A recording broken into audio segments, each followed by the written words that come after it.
Hello students, আমার YouTube channel study with মিঠুতে তোমাদের সবাইকে স্বাগত। আমি তোমাদের মিঠু ম্যাম। আজকে প্রথম শ্রেণীর সহজ পাঠের সপ্তম পাঠের পার্ট 2 নিয়ে চলে এসেছি। এই ভিডিওতে সপ্তম পাঠের যে কবিতা রয়েছে সেই কবিতার ওপরে প্রশ্ন উত্তর নিয়ে আলোচনা হবে। এর আগের ভিডিওটা ছিল সপ্তম পাঠ প্রশ্ন উত্তর পার্ট 1, সেখানে সপ্তম পাঠের গল্পের ওপরে প্রশ্ন উত্তর নিয়ে আলোচনা হয়েছে। এটা হচ্ছে সপ্তম পাঠ প্রশ্ন উত্তর পার্ট 2। এখানে সপ্তম পাঠে যে কবিতাটা রয়েছে সেই কবিতার ওপরে প্রশ্ন উত্তর নিয়ে আলোচনা হবে। আমার কাছে যেহেতু পিডিএফ রয়েছে সেই জন্য আমি 51 থেকে 57 পাতা পর্যন্ত লিখেছি, তবে তোমাদের বইয়ে সপ্তম পাঠ 40 থেকে 43 পাতা পর্যন্ত রয়েছে। চলো কি কি প্রশ্ন উত্তর রয়েছে দেখে নেওয়া যাক। কাল ছিল ডাল খালি কবিতাটি প্রথম 8 লাইন মুখস্থ লেখো। কাল ছিল ডাল খালি আজ ফুলে যায় ভরে, বল দেখি তুই মালি হয় সে কেমন করে, গাছের ভেতর থেকে করে ওরা যাওয়া আসা, কোথা থাকে মুখ ঢেকে কোথা যে ওদের বাসা। এটা হচ্ছে প্রথম 8 লাইন। কাল ছিল ডালখালি কবিতাটির শেষ 8 লাইন মুখস্থ লেখো। ওদের সে ঘরখানি থাকে কি মাটির কাছে, দাদা বলে জানি জানি সে ঘর আকাশে আছে, সেথা করে আসা যাওয়া নানা রঙা মেঘগুলি, আসে আলো আসে হাওয়া গোপন দুয়ার খুলি। ঠিক আছে, এটা হচ্ছে শেষ 8 লাইন। এরপরে রয়েছে নিচের প্রশ্নগুলির উত্তর দাও। কাল কি খালি ছিল? কাল গাছের ডাল খালি ছিল। ওরা কোথা থেকে যাওয়া আসা করে? ওরা গাছের ভেতর থেকে যাওয়া আসা করে। ওরা কান পেতে কোথায় থাকে? লুকানো কান ঘরের কোণে কান পেতে থাকে। দাদা জানি জানি কি বলে? দাদা জানি জানি বলে সে ঘর আকাশে আছে। মানে দাদা বলে জানি জানি সে ঘর আকাশে আছে, ওই লাইনটা লিখতে হবে আর এরকম দুটো কমা দিয়ে দিতে হবে।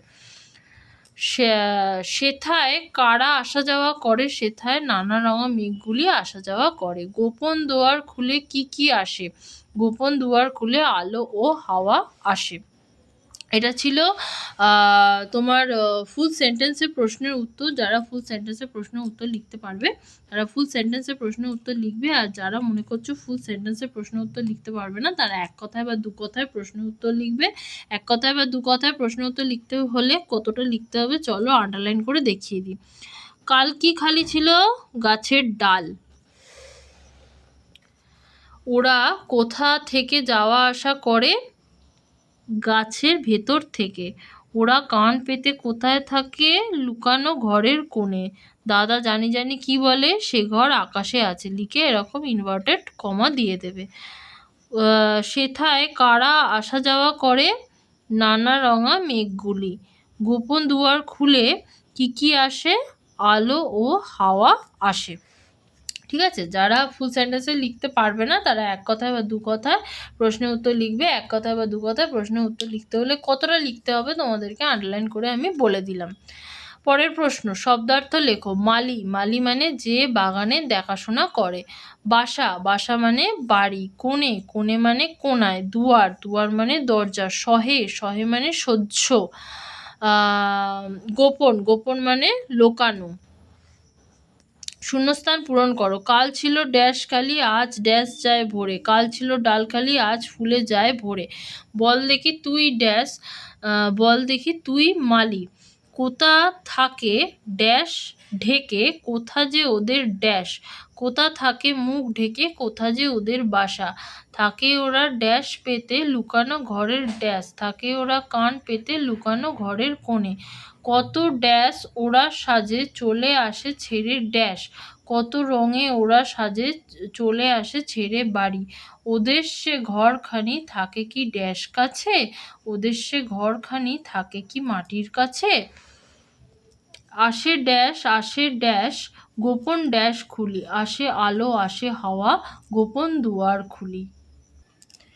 নিচের এলোমেলো বর্ণগুলিকে সাজিয়ে একটি অর্থপূর্ণ শব্দ তৈরি করো। লয় দীর্ঘী ময়াকার সাজালে হবে মালি। ছয়কা গয়াকার র সাজালে হবে গাছের। খ ময় হস্যু সাজালে হবে মুখ। দন্ত সয়াকা বয়াকা সাজালে হবে বাসা। দন্ত ন কয়াকা সাজালে হবে কান। দন্তে নয় ওকার, লয় হস্যু কয়াকার, সাজালে হবে লুকানো। দন্তে সয়কার বয়াকার, তয়কার তয়াকার, সাজালে হবে বাতাসেতে। ডসন রয় হস্যি বয়াকার, সাজালে হবে বাড়ি। ক্ষয়াকা ঘ, দন্ত নয় হস্যি র, সাজালে হবে ঘরখানি। তারপর সয়কা আ কয়াকার, সাজালে হবে আকাশে। দন্ত নয়াকা ময়াকার র, দন্ত নয়াকার, সাজালে হবে নানা রঙা। ঘ লয় হস্যি ময়কা গয় হস্যু, সাজালে হবে মেঘগুলি। লয়কা আ, সাজালে হবে আলো। ও হয়াকা অন্তস্তয়াকা, সাজালে হবে হাওয়া। প গয়কা দন্ত ন, সাজালে হবে গোপন। অন্তস্তয়াকা দয়স্যু র, সাজালে হবে দুয়ার। বাক্য রচনা করো। কাল, কাল থেকে দুর্গাপুজো শুরু হবে। মালি, আমাদের বাগানের দেখাশোনা করার জন্য একজন মালি রয়েছে। মুখ, আমরা আয়নায় মুখ দেখি।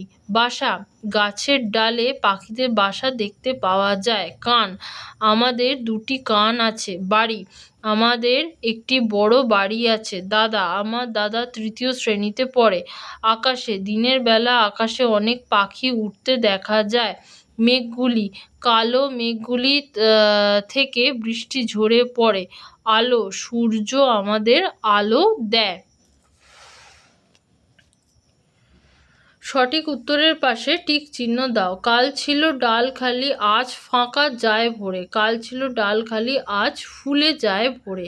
গাছের ভিতর থেকে করে ওরা ফাঁকা, আসা যাওয়া নাকি যাওয়া আসা? গাছের ভিতর থেকে করে ওরা যাওয়া আসা। থাকে ওরা কান পেতে লুকানো ড্যাশ কোণে, থাকে ওরা কান পেতে লুকানো ঘরের কোণে। দেরি আর সহে না যে ড্যাশ মেজে তাড়াতাড়ি, দাঁত নাকি মুখ? দেরি আর সহে না যে মুখ মেজে তাড়াতাড়ি। ওদের সে ঘরখানি থাকে কি ফাঁকা কাছে, মাটির নাকি নদীর? ওদের সে ঘরখানি থাকে কি মাটির কাছে? ফাঁকা বলে জানি জানি সে ঘর আকাশে আছে। দিদি নাকি দাদা? দাদা বলে জানি জানি সে ঘর আকাশে আছে। আসে আলো আসে হাওয়া গোপন ড্যাশ খুলি, আসে আলো আসে হাওয়া গোপন দুয়ার খুলি। বিপরীত শব্দ লেখো।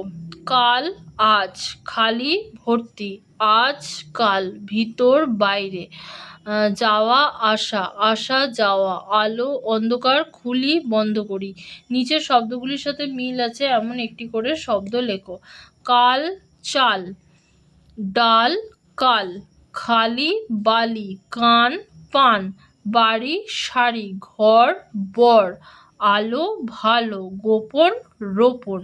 ঠিক আছে, আজকে আমাদের সপ্তম পাঠ প্রশ্ন উত্তর পার্ট 2 এখানেই শেষ হচ্ছে। সপ্তম পাঠের যে কবিতা, সেই কবিতার উপরে প্রশ্ন উত্তর যা যা ছিল তোমাদেরকে এই ভিডিওতে আমি সেটা বলে দিলাম। এখনো পর্যন্ত আমরা প্রথম শ্রেণীর সহজ পাঠ প্রথম পাতা থেকে ষষ্ঠ পাঠ পর্যন্ত পড়েছি এবং প্রথম পাতা থেকে সপ্তম পাঠ পর্যন্ত পড়েছি এবং প্রথম পাতা থেকে সপ্তম পাঠ পর্যন্ত প্রশ্ন উত্তর নিয়েও আলোচনা করেছি। তার মধ্যে আজকের ভিডিওটা ছিল একটা। আগের ভিডিওগুলো যদি কেউ দেখে না থাকো তাহলে আমার ইউটিউব চ্যানেলের প্লেলিস্টে চলে যাবে, সেখানে ক্লাস 1 সহজ পাঠ বলে একটা প্লেলিস্ট দেখতে পাবে। সেখানে যাবে, সেখানে গেলেই দেখতে পাবে প্রথম থেকে পরপর ভিডিওগুলো সাজানো রয়েছে। তোমরা যদি চাও সেখান থেকে তোমরা ভিডিওগুলো দেখে নিতে পারো। আজকে আমার ভিডিওতে যদি কেউ নতুন থেকে থাকো আর এখনও পর্যন্ত যদি আমার ইউটিউব চ্যানেল স্টাডি উইথ মিঠুকে সাবস্ক্রাইব না করে থাকো তাহলে আমার ইউটিউব চ্যানেল স্টাডি উইথ মিঠুকে সাবস্ক্রাইব করে দিও আর পাশে থাকা বেল আইকনটাকেও ক্লিক করে দিও, তাতে আমি যখনই নতুন কোনো ভিডিও আপলোড করব তোমাদের কাছে নোটিফিকেশান পৌঁছে যাবে। আজকে এই পর্যন্তই। এই ভিডিওটা যদি তোমাদের ভালো লেগে থাকে তাহলে একটা লাইক করে দিও আর এই ভিডিওটা তাদের মধ্যে শেয়ার করে দাও যাদের এই ভিডিওটা খুব দরকার। আজকে এই পর্যন্তই। আজকে আমাদের প্রথম শ্রেণীর সহজ পাঠ সপ্তম পাঠ এখানে আমাদের শেষ হলো। এর পরের ভিডিওতে আমরা প্রথম শ্রেণীর সহজ পাঠের অষ্টম পাঠ নিয়ে আলোচনা করব।